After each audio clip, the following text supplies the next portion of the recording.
Title: Whispers of the Quiet Sword.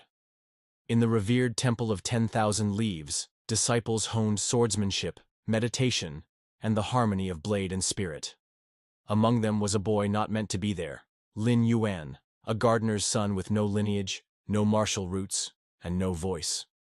Mute from birth, Yuan tended the temple's gardens. He was invisible to the sect, until whispers spread of someone practicing sword forms in moonlight, with impossible grace.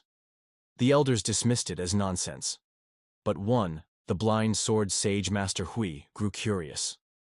One night, he followed the soundless steps across the courtyard, and found Yuan, barefoot and alone, moving with a branch-like wind threading trees. Master Hui said nothing.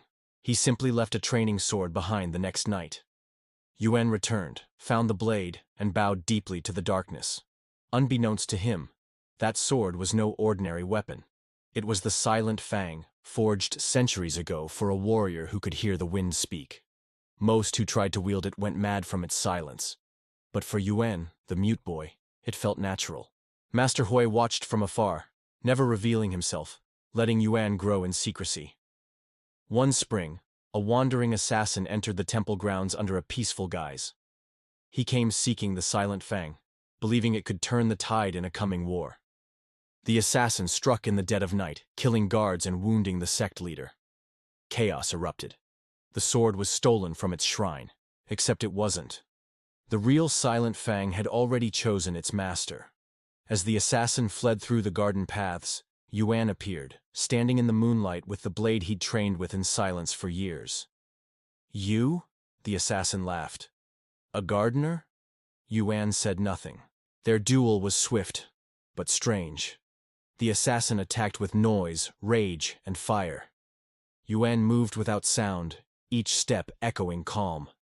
The silent fang, long dormant, shimmered with eerie clarity in his hand. With a final arc, Yuan disarmed his opponent and struck, not to kill, but to paralyze. By morning, the elders learned the truth. The boy they never taught had mastered a blade no one else could wield. The sword had found him first, and he had grown, unnoticed, like bamboo in winter.